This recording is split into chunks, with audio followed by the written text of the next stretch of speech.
నమస్తే. సనాతన ధర్మ ప్రేక్షకులకి స్వాగతం. మనతో పాటు ఒక ప్రత్యేక అతిథి ఉన్నారు.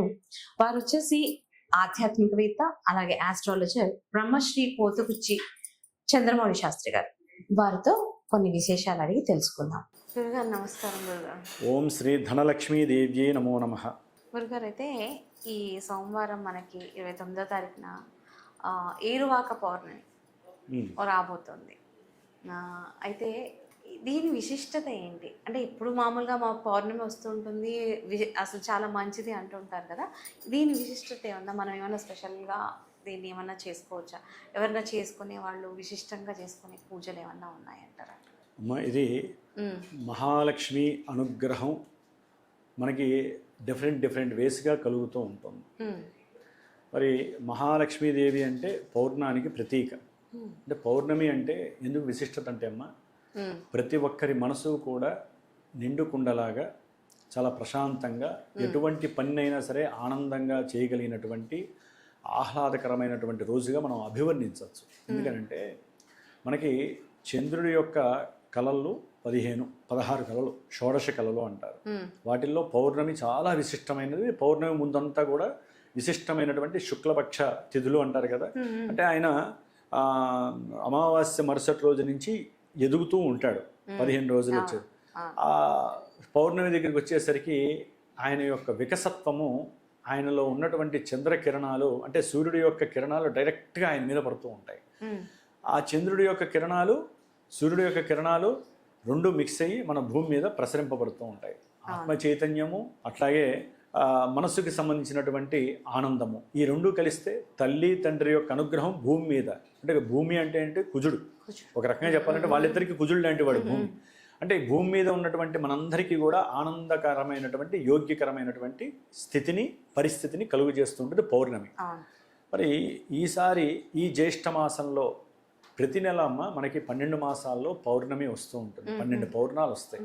చైత్రమాసము అన్నామనుకోండి, చైత్రమాసంలో చిత్తా నక్షత్రం రోజున పౌర్ణమి వస్తే దాన్ని చైత్ర పౌర్ణమి అంటారు. అంటే పౌర్ణమి రోజున ఏ నక్షత్రం అయితే చంద్రుడు ఆవాహనై ఉంటాడో, మరి ఈసారి జ్యేష్ఠ నక్షత్రము ఆ రోజున భగవానుడు ఆదివారం అర్ధరాత్రి వరకు జ్యేష్ఠలో ఉండి చంద్రుడు తర్వాత మూలా నక్షత్రంలోకి అడుగు పెడుతున్నాడు. అంటే సోమవారము ఇందువాసరము అంటారు. అంటే చంద్రుడికి ప్రీతికరమైనటువంటి వారము సోమవారం, అందరికీ తెలిసిన విషయం. అట్లాగే పౌర్ణమి కళలన్నిటికీ చంద్రుడు అధిపతి అయితే, చంద్రుడికి అధిష్టాన దేవత లక్ష్మీ స్వరూపం. ఆవిడ లలిత కావచ్చు, మహాకాళి కావచ్చు, దుర్గా కావచ్చు, శాకంబరి అమ్మవారు కావచ్చు, ఎవరైనా కావచ్చు. అమ్మవారి పేర్లు వేరు, శక్తి ఒకటేగా. ప్రకృతి కూడా పులకరిస్తూ ఉంటుందిట. ఈ పౌర్ణమి వచ్చేసరికి సముద్రాలు చక్కగా ఘోషిస్తూ ఉంటాయి. అమావాస్య రోజు సముద్రాలు మనల్ని భయపెడతాయి, పౌర్ణమి రోజున సముద్రాలు చక్కగా మనల్ని పోషిస్తాయి. అట్లాగే అమ్మ, నీళ్ళకి శక్తి ఎక్కువగా ఉంటుంది. పౌర్ణమి రోజున నీళ్ళకి విచిత్రమైనటువంటి శక్తి పెరుగుతూ ఉంటుంది. మనలో కూడా మన బాడీ, హ్యూమన్ బాడీలో రక్తము లోపల ఆక్సిజన్, దాని ద్వారానేగా రక్తము ఫ్లోటింగ్ అంటారు కదా, గట్టగట్టకుండా ఎక్కువగా చక్కగా ఒక పరిధిలో ఫాస్ట్గా ప్రసరింపబడితేనే మనం పనిచేయగలుగుతాం. మరి ఆ రక్తాన్ని, కారకుడు కుజుడైతే రక్తాన్ని పరిగించేటటువంటి ఆక్సిజన్ స్థాయిని చంద్రుడు సూచిస్తాడు. అట్లాగే మనలో కూడా 80% 70% నీళ్ళే ఉంటాయి. భూమిలో ఏ విధంగా ఉంటుందో భూమి మొత్తంలో మన శరీరం లోపల కూడా కంపల్సరీ నీరే ఉంటుంది. నీటికి అధిపతి ఎవరు? ఆయన మహానుభావుడు చంద్రుడు, అధిష్టాన దేవత. అందుకనే ఆప్యాయస్వ సమేతు తే విశ్వతస్సోమ వృష్ణయం భవ భాజస్య సంగదే, ఆయన మంత్రం అదనమాట. అంటే ఈ ఇందువారము అంటే సోమవారం రోజున పౌర్ణమి రావటము, దీనికి ఏరువాక పౌర్ణమి అని విశిష్ట నామధేయం ఎందుకు కలిగిందంటే, మనకి గ్రీష్మ ఋతువు అయిన తర్వాత వచ్చేది వర్ష ఋతువు. ఇది లెక్క ప్రకారం ఆషాఢ మాసంలో రావాలి. ఈసారి మనకి అధిక మాసం అయ్యేసరికి అధిక జ్యేష్టం కాస్త అయిపోయి నిజ జ్యేష్ఠ మాసం ఒక 15 రోజులు మనకి తర్వాత వస్తుంది ఏది పౌర్ణమి. కాబట్టి జ్యేష్ఠ మాసంలో వచ్చేటటువంటి ఈ పౌర్ణమి ఏరువాక పౌర్ణమి. ఏంటంటే ఏరువాక అంటే నాగలితో భూమిని దున్నటము. అంటే రైతులకి విశేషమైనటువంటి పండగ వాతావరణాన్ని ఇచ్చేదే ఈ యొక్క ఏరువాక పౌర్ణమి. వారి యొక్క మనశ్శాంతి కలగాలన్నా, మనోవాంఛిత సిద్ధి కలగాలన్నా, వాళ్ళకున్న రుణబాధలు తీరాలన్నా, వాళ్ళు వేసేటటువంటి పంట అంటే భూమిని శుద్ధి చేసి చక్కగా నాగలితో 2 ఎడ్లు ఉంటాయి, ఆ ఎడ్లకి పూజ చేస్తారు. మరి గోమాతలు అంటాం మనం, అవును. వాళ్ళకి భూమికి దున్నాలంటే పటిష్టమైన శరీరం ఉండాలి. అవును. ఆవులు వేరు, ఆవులు పాలిచ్చి పోషిస్తాయి మనకి. మరి ఈ ఎడ్లేంటి చక్కగా భూమిని తవ్వి వాటి యొక్క శక్తితో దాంట్లో ఈ రైతన్నలు విత్తనాలు వేస్తారు. అంటే కొంతమంది వరి వేస్తారు, కొంతమంది ఏదైనా కందులు వేస్తారు. అట్లా ఈ మాసాలలో ఏ పంట అయితే వస్తుందో ఆ పంటదారులైనటువంటి రైతన్నలందరికీ కూడా శుభ పరిణామము, పండగ లాంటిది ఏంటంటే ఏరువాక పౌర్ణమి.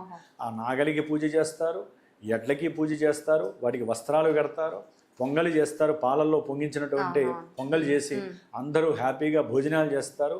ఇంత విశేషమైనటువంటి పండగ ఎందుకు చేస్తారంటే వర్షాకాలంలో ఎటువంటి పిడుగులు, ఎటువంటి ఇబ్బంది, అధిక వర్షపాతం లేకుండా పంటలు కొట్టుకోపోకుండా. అట్లా అని మరి ఈసారి మనకి ఎండాకాలంలో దాటిపోయి కూడా ఎండలు ఇంకా వస్తూనే ఉన్నాయిగా, ఇప్పటికీ కూడా వర్షాలు లేవు, నైరుతి ఋతుపవనాలు సరిగ్గా లేవు, కానీ పడతాయమ్మా, కంపల్సరీ పడతాయి. దానికోసమనే వర్షాలు మంచిగా పడాలి. సముద్రంలో ఉన్నటువంటి నీరు, ఆకాశంలో ఉన్నటువంటి సూర్య భగవానుడు ఆయన యొక్క కిరణాలు, శక్తి కిరణాలతో ఆ యొక్క నీటిని, ఆవిరిని లాక్కొని ఆవిరితో మేఘాల ద్వారా, వరుణుడి ద్వారా నీటిని మళ్ళీ భూమి మీదకి సేద తీరుస్తాడు. అంటే వీళ్ళు పంట వేయంగానే కాదు, అప్పులు తెచ్చి పెడతారు కదమ్మా రైతులందరూ కూడా. ఏది ఎరువులు తేవాలన్నా, విత్తనాలు వేయాలన్నా, ఏదైనా సరే తాకట్టు పెడతారో, అప్పు వేస్తారో, బ్యాంకుల్లో రుణాలు తీసుకుంటారో, వాళ్ళ దగ్గర ఉన్న డబ్బు పెడతారో తర్వాత విషయం. వాళ్ళకి ఎప్పుడు కూడా కొత్తే. సంవత్సరంలో 2 సార్లు పంట వేసేవాళ్ళు ఉంటారు, ఒకసారి వేసేవాళ్ళు ఉంటారు, 3 సార్లు వేసేవాళ్ళు ఉంటారు. ప్రతి పంట వేసేటప్పుడు వాళ్ళు పూజ చేసే ప్రారంభం చేస్తారు. ఈ పంట పండాలి, ఒక 4 లక్షలు ఖర్చు పెడితే ఒక 7-8 లక్షలు రావాలనే సంకల్పం. మరి దానికి కూరంగానే పని జరగాలంటే అవుతాయి, అవోగా. ఎవరితో చెప్పుకోవాలి? పంచభూతాలతో ఆవరించి ఉన్నటువంటి మన యొక్క భూమి. ఆ పంచభూతాలు ఎవరై అంటే పృథివ్యాపస్తేజో వాయురాకాశ. ఆకాశము, భూమి, వాయువు, జలము, నీరు. ఈ 5తోనేగా భూ వాతావరణంలో పంటలు పండినా, చెట్లు మొలిచినా, వాటి ద్వారా మనం కోటీశ్వరుడైనా లేనివాడైనా గుప్పిడన్నం తినాలంటే, ఆ బియ్యం కొనాలన్నా, కూరగాయలు పండాలన్నా భూమే. ఇంకెక్కడన్నా ఉందే చెప్పండి? ఆకాశంలో మొలుస్తాయా? వాయువు డైరెక్ట్ వాయువులో తిరుగుతుంటే మొలవు, భూమిలోనే. కానీ ఈ 4 సమ్మేళనంతోనే అవన్నీ కూడా సహకరిస్తే భూమి పరవశించి మనకు కావలసిన పంటని ఇస్తుంది. కాబట్టి ఏరువాక పౌర్ణమికి ఇంత విశిష్టమైనటువంటి ప్రాధాన్యతనిచ్చారు మన యొక్క రైతుల గురించి. వసుంధరాదేవి ఆ రోజున రైతులు వారి యొక్క స్థలంలో కూర్చొని అట్లీస్ట్ ఒక పావు గంట 10 నిమిషాలు ఓం వసుంధరాదేవియే నమః, ఓం వరుణాయ నమః అనేటటువంటి ఈ మంత్రాలని గనక పృథ్వీకి, వరుణదేవుడికి కనుక ధ్యానం చేసి, కొంతమంది హోమాలు కూడా చేసుకుంటారు. వరుణ హోమం, వరుణ పాశుపతం. అయితే మీరు ఇక్కడ అంటున్నారు కాబట్టి ఒక చిన్న ప్రశ్న గురుగారు. అయితే సొంత స్థలాలు ఉన్నవాళ్ళు, రైతులే కాకుండా భూమి అన్నారు కాబట్టి నేను ఈ ప్రశ్న వేస్తున్నాను. సొంత స్థలాలు ఉన్నవాళ్ళు కూడా అక్కడ కూర్చొని మనం పూజ చేసుకోవచ్చు. భూమి కదా వృద్ధికి, దానికి సంబంధించింది. అది పర్సనల్ మ్యాటర్ అమ్మా. ఇది భూమి అందరిది భూమే, కానీ ఇది చేసేది ఓన్లీ ఆ రైతుకి పంటలకి సంబంధించి మాత్రమే. ఏరువాక అనే పౌర్ణమి ఎప్పుడు వస్తుంది? ఈ పౌర్ణమి రోజున చంద్రుడి యొక్క అనుగ్రహం పరిపూర్ణ. మరి చంద్రుడు సరిగ్గా తన యొక్క కిరణాలను పెట్టకపోతే వర్షం పడదు కదమ్మా. చంద్రుడు దీనివల్లే పడుతుంది. అందుకనే ఆ పౌర్ణమి నుంచి వీళ్ళకి లెక్కకు వస్తుంది. ఆషాఢంలోకి అడుగు పెట్టాలంటే పౌర్ణమి దాటాలి కదమ్మా. చంద్రుడు కళలు తగ్గిపోతూ ఉంటాయి. అందుకని ఏంటంటే వాళ్ళు ప్రశాంతంగా చేసుకుంటారు. ఇంకొక విశేషం ఏంటంటే అమ్మా, చంద్రుడు ఈ రోజున గురు రాశిలో ఉంటాడు. ఆల్రెడీ చంద్రుడు ఉన్నటువంటి రాశి మనకి ధనుస్సు రాశి.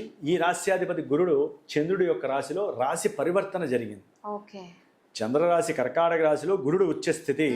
చంద్రుడు చూస్తే ఆ రాశ్యాధిపతి గురు రాశిలో ఉండటం అంటే కంపల్సరీ ఇది చాలా విశేషమైనటువంటి మంచి ఎఫెక్ట్స్ని మన భూమి మీద ప్రసరింపజేస్తుంది.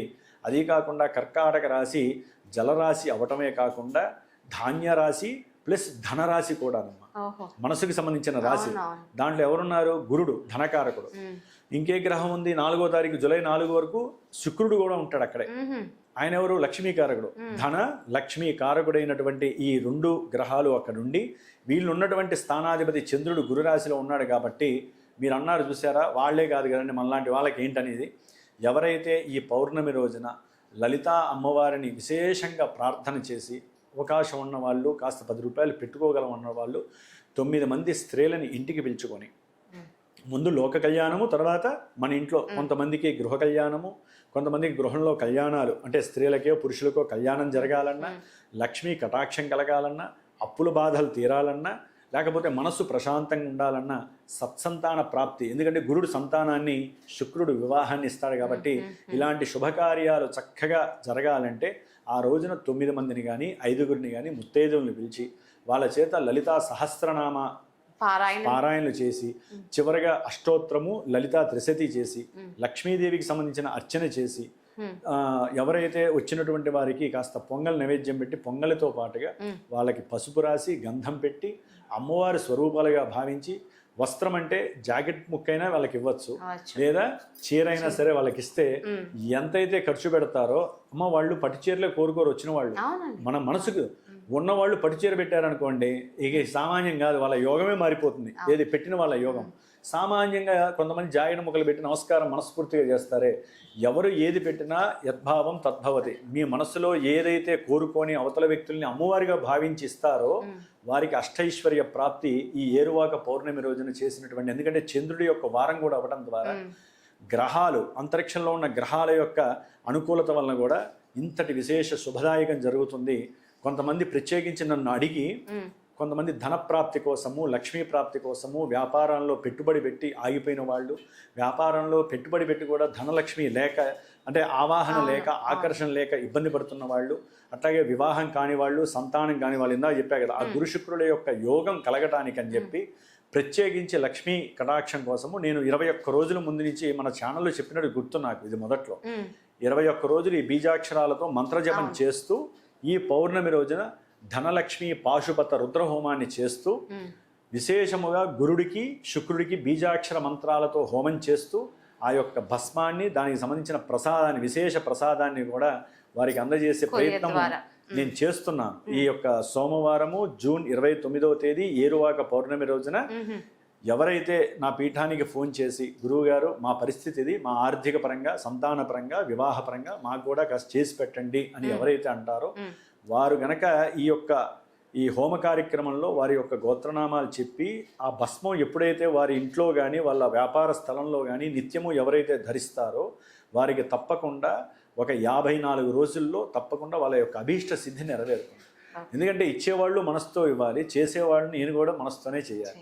ఇది ప్రత్యేకించి నా సమక్షంలో నేనే కూర్చొని నా శిష్యులతో కూర్చొని చేసే హోమం కాబట్టి ఎవరైనా సరే లక్ష్మీ కటాక్షం కోసము, ధనలక్ష్మి పాశుపత రుద్రహోమం అంటే మామూలు లక్ష్మీ హోమం వేరు, పాశుపతం అంటే రుద్రుని కూడా మనం ఆవాహన చేస్తున్నాం. ఎందుకంటే సోమవారం ఈశ్వరుడికి ప్రీతి, అంటే నమ్మక చమకాలని ధనలక్ష్మి అమ్మవారి యొక్క మూలమంత్రం ఉంటుంది, కుబేర మంత్రం కూడా ఉంటుంది. కాబట్టి ఈ అన్నిటినీ కూడా కంపేర్ చేస్తూ, ఈ అన్నిటినీ కూడా సంపుటీకరణం చేస్తూ చేసే ఈ హోమం యొక్క ప్రాధాన్యత మన యొక్క ఎప్పుడైతే కనుక భృగుడి స్థానంలో పెట్టుకుంటామో, ప్రతిరోజు సంకల్పం చెప్పుకుంటామో, కంపల్సరీ ఆ ప్రాధాన్యత వారికి లక్ష్మీ కటాక్షంగా లభిస్తుంది. ఎన్నో చేశాం కాబట్టి ఆ నమ్మకంతో ఈ యొక్క చిన్న కార్యక్రమం నేను ఏర్పాటు చేశాను. అవకాశం ఉన్న వాళ్ళు ఫోన్ చేయొచ్చు.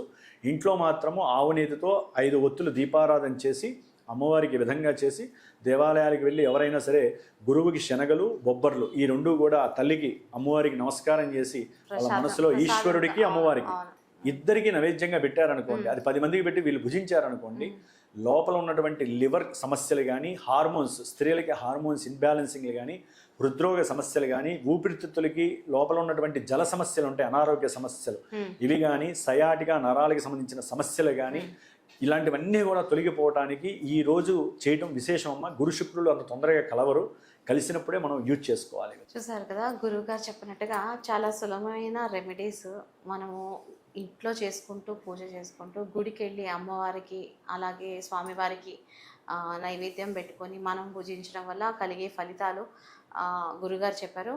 అలాగే మీరు ఇంకేమన్నా ప్రత్యేకంగా చేయించుకోవాలి అనుకున్న వాళ్ళు గురువుగారిని సంప్రదించగలరు. చక్కటి పరిహారాలతో చాలా చక్కగా అందరూ సులభంగా చేసుకునేటట్టు చెప్తున్నారు. ధన్యవాదాలు. శుభమస్తు, లోక కళ్యాణమస్తు.